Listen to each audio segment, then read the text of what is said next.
Welcome to Education Today. I'm Hannah Woodside And I'm Jasmine Hackbarth of Armstrong High School in the Armstrong School District.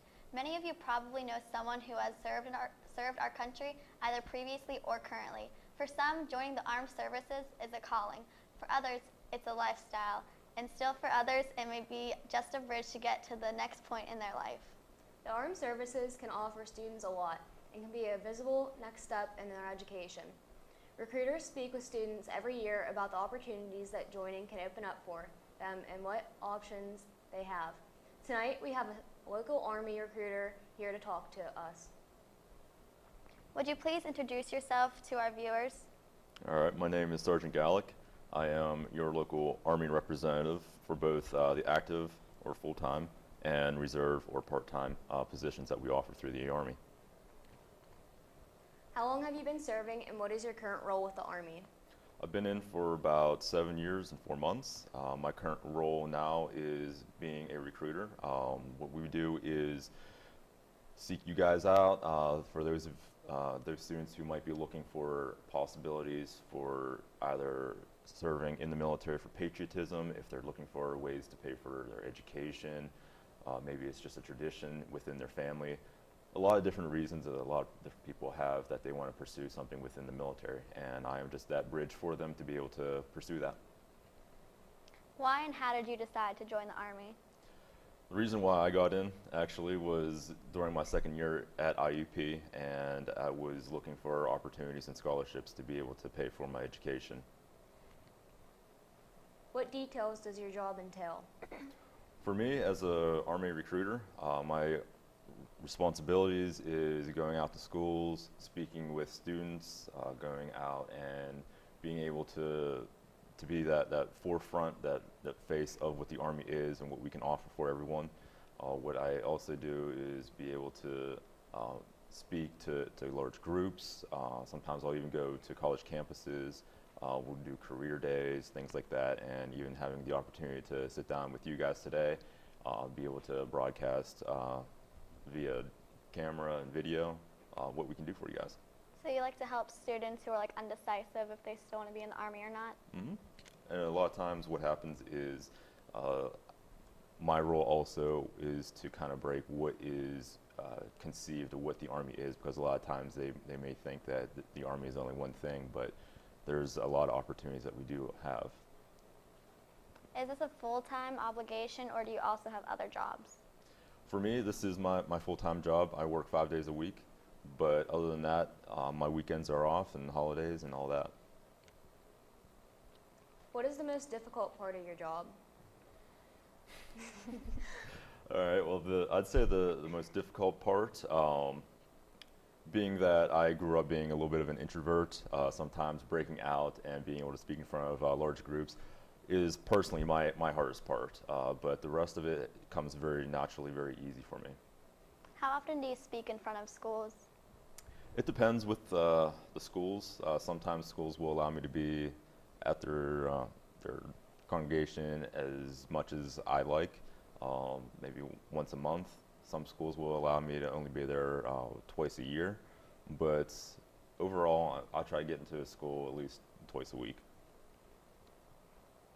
How does someone or a school go about contacting you to set something up? What can happen is either if I'm doing a table setup during lunchtime or if I'm in the classroom, it gives a good opportunity for you as students to be able to speak to me, put a face to my name, ask me anything you guys have, and I can describe what I can do for you guys. Whereas other ways of going about it is be able to just reach out via email, give me a call. Even if you want to go to the guidance office and talk to the guidance or one of your principals or whatnot, be able to get in touch, get something set up, and I can come down and talk with you guys. So you have like a pretty versatile way of getting to contact you? Absolutely. Are there opportunities for younger residents of the county, such as school students, to become involved in what you do? Yes. What we do have is, what I like to do is be able to speak with juniors especially, be able to get them into opportunities through the reserves where they're able to do a split option is what we refer to it as, where you're able to do training in the summertime and then go back into school, finish out their senior year, and then between their senior year and their freshman year in college, they're able to do their job training for the job that they choose. Even for a lot of students, what they might have interest in is hometown recruiting, which is where you're able to take time, work with us, we pay you guys, and help us identify other students or other individuals that might have interest in military opportunities. Is there anything else you'd like to add at this point? At this point, no. Okay, we're going to take a short break, and when we return, we will speak more with our guests. Stick around for more. Education today. I'm Indiana County Sheriff Bob Fyhock. We are all proud of Indiana County, but we must be worried about the negative growth of drugs and alcohol abuse. It is the responsibility of all of us, parents, teachers, and community leaders, to provide the best possible education to our youth in the prevention of drug and alcohol abuse. The law is a deterrent, but education is still our best protection. Help keep Indiana safe and drug-free. For more information on how to talk to your kids about drugs and alcohol, go to the AboveTheInfluence.com, brought to you by the Armstrong, Indiana Drug-Free Communities Coalition.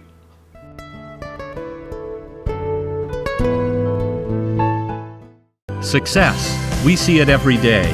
Hundreds of majors and programs, bachelor's degrees to PhDs, small classes, internationally known faculty who are committed to your success. Real-world experiences to guide you on your career and life path. An alumni network 120,000 strong. I'm IUP President Mike Driscoll. Visit us. Find your success at Indiana University of Pennsylvania. Hi, I'm Jen McCroskey. I'm a prevention specialist with the Armstrong Indiana Clarion Drug and Alcohol Commission. Hey parents, put your drug knowledge to the test. Attend a free teen scene program. Learn about signs and symptoms of drug use and abuse, current drug trends, resources for help, and view a large display of items where drugs can be hidden. For more information, call 724-354-2746, extension 309 to schedule a program today. Brought to you by the Armstrong, Indiana Drug-Free Communities Coalition.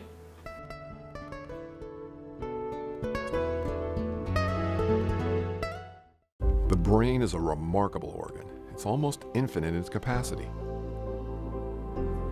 Its ability to reach its full potential is limited by only one thing: the heart.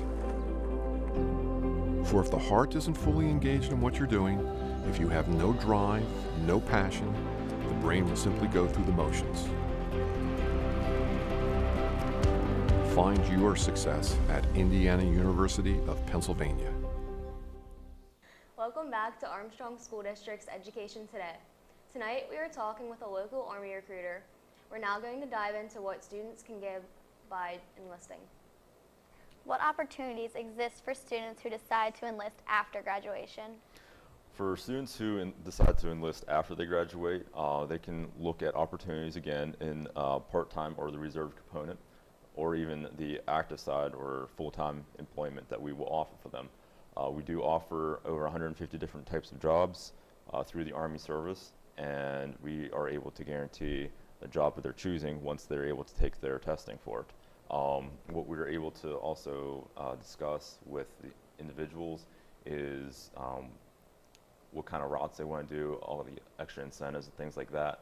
But a lot of it is dependent on what the student wants to be able to achieve after they graduate, because the Army has become a much more community-based, much more family-friendly, be able to respect what it is that the student wants to be able to achieve for their own goals and purposes. For seniors who graduate, what would happen is they would go through basic training, which would be the physical aspect of things. Then directly afterwards, they're able to go into their job training portion, and the length of that would depend on the job that they choose. But again, like I had mentioned before, for juniors that want to get into the armed services, and then after they graduate, become a soldier, they're able to qualify for a split option, which is where they're able to go to basic training between their junior and senior year, and then afterwards, between their senior year and their freshman year of college, they're able to do their job training portion. What is the benefit for students to enlist after graduation? The benefit that graduates would be able to gain from enlisting afterwards is that they're able to do their training back to back, which is a lot easier for some individuals to just stay within that routine, whereas split option for juniors going into their senior year, where their training is split up, sometimes is harder for them. What type of jobs are there? Again, with there being over 150 different jobs, it varies greatly. For a lot of individuals, even where we're at right now, we have digital media, we have people who work camera sets, we have journalism, things like that. We have people who even work with Photoshop and things like that. We have people who work with aviation, we have people who are mechanics, welders, things like that. For me, my job when I was in the Army before becoming a recruiter, I worked the chemistry side of things and I became a water purification specialist.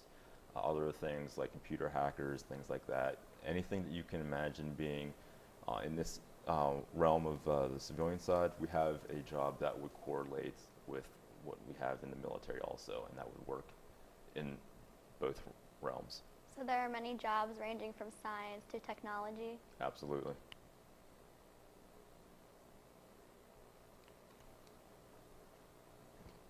Do they have options in what they specifically can do when they enlist in the Army? Absolutely. Again, being with the Army, we're able to allow the individual to choose a job that they want, and they're able to see what incentives, what kind of perks and things like that that come along with each job. Sometimes certain jobs will come with extra incentives. Sometimes they will come with signing bonuses, things like that. But we want to be able to give the individual as much control over what they are able to achieve out of it as is possible. Do you have any idea of how many students enlist right after high school, either in the area or in the country? At this time, I do not know offhand. What is the process for enlisting? The process begins where I'm able to sit down with an individual, interview them, identify what kind of goals, what kind of things that they have down the road, and be able to tailor down a career path that would help them be able to achieve their ultimate goal. Again, whether it be going into their education or if they want to pursue something straight out of high school and focus full-time into a career, and maybe down the road be able to qualify for the post 9/11 GI Bill, which would allow 100% tuition costs being covered with certain limitations there, but it all depends on what they want to be able to do. And after they're able to identify with me what they want, we go through the application process. We'll take them down to Pittsburgh, which is where we have our military entrance building. They do a physical, they look at the different jobs again, read through the descriptions and incentives. They go ahead and enlist under their job that they choose. And after that, we get them a date for their training. And after that, they're good to go. What should a newly enlisted student expect when they begin their enlistment? Whenever an individual goes ahead and enlists, they can expect that for us, with the Clarion County recruiting, we like to get together twice a month, be able to sit down with all of our future soldiers and get them prepped and get them ready for what to expect when they go through their training come summertime for them. Anything from doing physical fitness training, learning the command structure, Army history, things like that, and anything that we can get an individual ready. Say there are students who want to go to school but also want to enlist. How do they go about this? Again, with the reserve component, that would be where we want to be able to focus a plan for them. Because again, what that will allow is for that individual to focus full-time on their education, where you're able to, on one weekend out of the month, be able to work with us or their reserve unit, and then in the summertime do 2 weeks of annual training, which will allow them to be able to learn new technology, new methods, anything that will pertain to their job on the new up and coming within the realm of their job that they're doing. But again, after they do their training, they just go back to doing their civilian job or their schooling. What is ROTC and what do students in that program do? ROTC is a college-based program where colleges like IUP, Slippery Rock, Clarion University, things like that, they will have students be part of training them to become future leaders within the Army, as well as becoming officers. What happens is they will continue their major with their studies, whether it be criminology, interior architecture, things like that. But in conjunction with that, how it works is they do what is called military science courses. And those are going to be courses and classes that they take that will get them to be able to learn how to become a future leader. Is there anything else you'd like to add for the benefit of our viewers? What I'd like to be able to say is that a lot of people who may have a interest in just knowing what the Army does have to offer, I'm always glad to be able to sit down with them, be able to show them different routes and different opportunities, more so than what we were able to cover today. But a lot of people who may not think that they are able to be, Army strong or things like that, might be surprised to find out. For myself, I felt that I was always that computer geek playing video games and things like that. But when I learned about the opportunities with the Army Reserves and tried it out, I was very surprised in myself and gained a lot of respect for myself also. Well, that's our show for today. We'd like to thank our guest, Sergeant Marcus Gallick, for joining us tonight. Our thanks also goes out to the TV production students of Armstrong High School, led by their teacher, Mr. Josh Miklos. They were our film crew today. Please join us again next week for another look at the Armstrong School District. DVD copies of this and all Education Today programming can be requested by contacting Chris Garatano, Multimedia Technician at Armstrong High School. Visit our website for updated information about the district and have a great week.